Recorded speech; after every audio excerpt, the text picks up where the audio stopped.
Né le 8 avril 1992 à Bamako au Mali, Sidiki Diabaté est un chanteur, instrumentaliste, arrangeur musical et producteur malien. Surnommé le prince de la Kora, Sidiki Diabaté porte le prénom de son grand-père paternel décédé en 1996 et qui fut lui-même surnommé le roi de la Kora. Bonjour à tous. Dans la vidéo d'aujourd'hui, nous allons parler de Sidiki Diabaté. À regarder cette vidéo jusqu'à la fin, vous allez en savoir plus sur sa célébrité, sa vie privée, sa carrière et bien d'autres.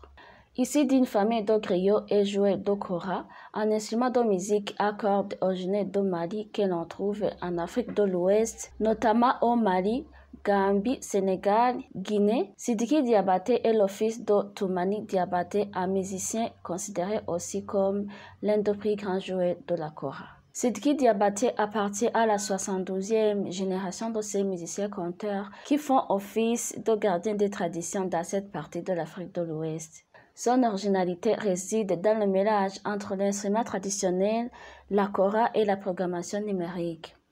En plus de la kora, Sidiki Diabaté joue d'autres instruments tels que le piano et la guitare. En 2006, âgé seulement de 14 ans, il a affamé le théâtre de Privas par son jeu de la kora lors de sa première sortie au festival Images et Paroles en Afrique, en Ardèche. En 2007, il est programmé au festival Sur la plage à Paris et se fait déjà surnommer le petit prince de la kora. Il a également participé au livre-disque pour enfants Sidiki Bass Kora Lesson en 2008. Il a enregistré son premier CD sur ce projet, récompensé à plusieurs reprises, qui a été supervisé par l'auteur-illustrateur américain Ryan Thomas Skinner. La perspective de Sidiki Diabaté s'élargit lorsqu'il tombe sur le disque de 1988 de son père Songhai qui fusionne audacieusement la kora avec la musique espagnole. Le jeune adolescent qui regarde des vidéos de rap américain tente alors de se familiariser avec le rythme, la programmation et toute la technologie qui peut être utilisée pour la musique. Son père le soutient et lui fournit alors les outils informatiques dont il a besoin pour étudier sa méthode. En s'associant avec son compatriote Ibawan, il met en pratique ses connaissances et se fait vite remarquer pour son savoir-faire. En 2010, il est récompensé au Mali Hip Hop Award en tant que meilleur beatmaker, tandis que son groupe GRR, Génération Rap et Respect, est élu meilleur groupe de rap de l'année. Leur collaboration se poursuit avec le même succès. Puis, le jeune homme s'est vu promettre par son père une expérience musicale qui les rapprocherait tous les deux.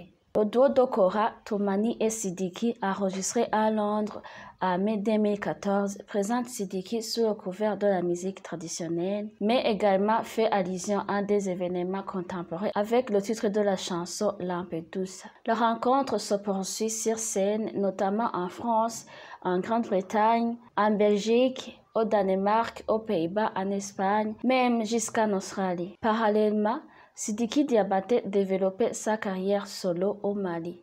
Il se produisait occasionnellement avec une guitare électrique et d'autres fois avec une guitare acoustique. Ses chansons ont accru sa popularité locale et internationale.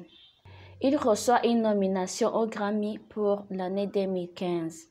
Fin de la même année, le rappeur français Booba l'invite avec son instrument adoré sur scène de l'Accor Hotel Arena à Paris devant près de 20 000 personnes après s'être inspiré de son titre Inyana Fi Debana pour le titre validé publié sur son album Neuronamzizik. Quelques semaines avant la sortie de son premier album, Diabaté Ba Music Volume 1, qui rassemble ses singles, il donne son premier concert personnel à Paris au Trianon en avril 2016. En 2017, Sidiki Diabaté a reçu une victoire de la musique en France dans la catégorie des musiques du monde. La même année, il a été meilleur artiste de l'année à la cérémonie de Timani d'or organisée dans son pays. Puis, meilleur artiste d'Afrique de l'Ouest à édition 2018 de Koundé, organisé au Burkina Faso et meilleur artiste d'Afrique de l'Ouest au Primoud en Côte d'Ivoire la même année 2018. En juillet 2019, Sidiki Diabaté a publié un mini-album de ce titre baptisé Béni,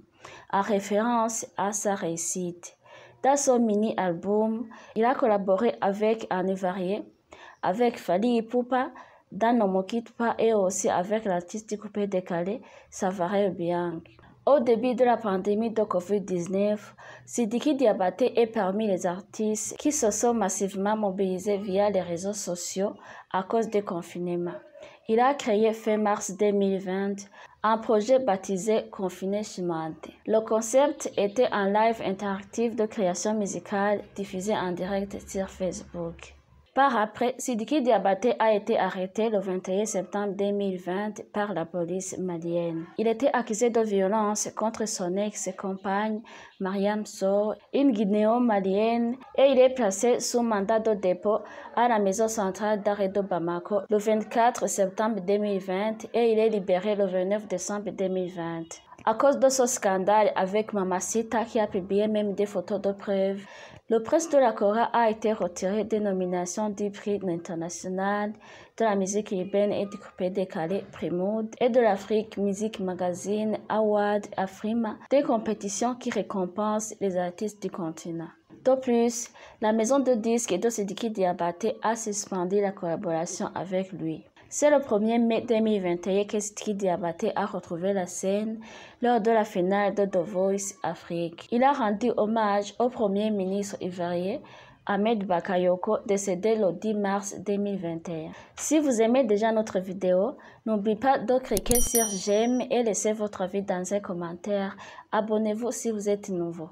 Sidiki Diabaté a été le premier artiste désigné pour être coach à la première saison de The Voice Kids Afrique francophone 2021. Le 12 juillet de cette même année, le prince de la Kora aurait partagé sur son compte Snapchat une image intime de sa bien-aimée Meti Kone, un acte qui avait déclenché une vive polémique. Et fin août 2021, Sidiki Diabaté se joignait à Akon pour l'inauguration d'un projet panafricain au Dakar. Après quelques jours, Sidiki Diabaté a été accusé par son homologue ivoirien de Bordeaux Likonfa d'avoir entraîné le défunt DJ Arafat dans des choses sataniques. Des graves accusations qui auraient fait que beaucoup d'Ivoiriens ne le digèrent plus, notamment les jeunes fans du musicien ivoirien décédé le 12 août 2019 à la suite d'un accident de moto. Tina Glamour, maman de DJ Arafat, elle était très en colère contre Sidiki Diabaté parce qu'il ne lui a rien donné pour organiser des obsèques de son fils. Pourtant, il était très proche de DJ Arafat.